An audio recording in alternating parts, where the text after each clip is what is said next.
Hello everybody and welcome back to Robert's Reviews. A while back I posted a post on my Facebook group asking people what their favorite movie was because I wanted to look at their favorite movies and kind of see it through their eyes and see if I can see that movie being my favorite movie. And this is the one that my grandmother put. She said that this was her favorite movie. So I watched Ghost.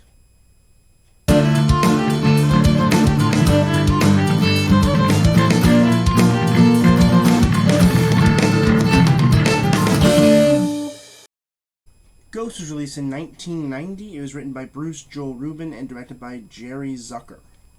So, no spoilers, but essentially what this movie is about these. There's two young lovers who have just moved into this new house. I guess it's more of an apartment, but it's a really nice apartment. And what happens here is the male figure gets murdered. And so it leaves the female by herself, Demi Moore. And the twist here is that Patrick Swayze's character is still there. He's just a ghost. So it's trying to figure out, Patrick Swayze is trying to communicate with Demi, and it's this crazy dynamic. And of course, Whoopi Goldberg is there, which honestly I had no idea that she was in this movie until I started watching it, and she's hilarious. And it's I don't really know how to classify it. I guess it's a comedy, drama, romance, which, I'm okay with. I like all of those individual genres, so I guess it makes sense that I like them all together. This movie is almost perfect. Almost. It's one of the most perfect movies I've ever seen. And yes, I will elaborate. I do want to mention the special effects first. Wow. Because this is 1990, which is it's okay, but it's not it's not known for its special effects abilities. And one thing that I really thought was impressive was the camera tricks. There's this one shot in the beginning of the film where they just lifted this gargoyle thing, a piece of art, through the window, and then they were lifting this mirror. The movers were lifting this mirror, and we see them set down the thing and all that kind of stuff. But the whole time we're watching it through the mirror. And then the mirror pulls back and walks away, which is how you know that you're looking at a mirror.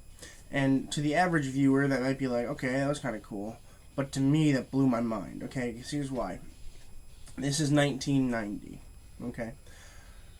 There are only three possible ways they could do this, right? They could do green screen, which is probably the way they did it. They lifted a green screen, but then they had to film whatever they were going to put in the mirror.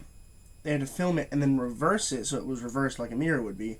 And then on top of that, they had to add a glossy filter, which is impressive for 1990 because they shot this on film almost for sure.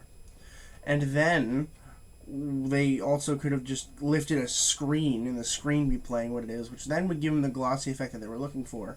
It looked like it might have been heavy, so it's possible it was a screen. Or the mirror stayed still. They were filming people in the mirror, and then the camera moved back. Which I don't think it is that, because then one of the characters walks into the frame. So, it's really impressive. And then, of course, there's the times where, Swayze will, reach through the door and, all that stuff. And I tried to figure out how they did it, but, I didn't look very hard. And honestly, I think what they might have done was double exposed the film multiple times, right? So if I wanted to show myself talking to myself, right? I would first film myself here, okay? And I'd film myself, hey, Robert, how are you? And then on the same layer of film, I'd be like, oh, how are you? Good, I'm good. And then it would obviously look a little bit faded because it was run through the track multiple times. So it's an old film trick that I think they probably did take into effect here. I think a lot of the special effects for this movie is really, really good, but I don't think anything compares to the cast. The casting in this movie is perfect. Let's start with Patrick Swayze as Sam Wheat. I love Patrick Swayze. I saw him in Dirty Dancing, which I actually have Blu-ray right here. And he was really good there. And honestly, this just shows that he has some really good acting chops. He can play super sweet and romantic, but also play this super cool, burly dude. And I think he was a really, really solid choice for this. I don't think anybody else could have done this. I really, really, truly don't. I kind of wish, that there was a sequel. Obviously, there wouldn't be, but I want there to be more because this movie's so good. And, of course, now he can't because Patrick Swayze's passed away. And it's very sad. Soon I will be doing a Patrick Swayze series. Not in the near future, but in the future for sure. Demi Moore as Molly Jensen. So she plays the love interest that is still alive in the film. I think she was really, really good. I don't necessarily think she was perfect, but I do think she was very solid. Whenever her and Swayze were in the room, I was always looking at Swayze. I was way more interested in what he was doing, which is, I think, the challenge of working with such a good cast is that, you know, we have Patrick Swayze, who's really good, but also he's a ghost. So, like, all of your attention's already kind of in that direction. So I think it was kind of rough. It must have been really rough playing, Molly here because it doesn't matter who's on screen. We're all going to be looking at Swayze the whole time anyway. So it's a rough balance there.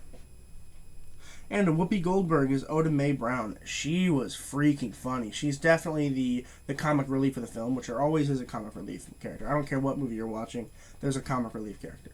And Whoopi Goldberg definitely provides that, and she's hilarious and awesome and really, really wholesome in this movie too. She is awesome. I want more Whoopi Goldberg. I didn't even realize I wanted more Whoopi Goldberg until I watched this movie, and I was like, wait, she's really good here. Wow, she's really fun. Really, really great casting decision there.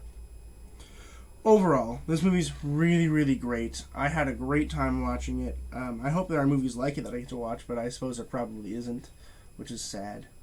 But I really, really liked it, and so I'm going to go ahead. I'm going to give Ghost an A+.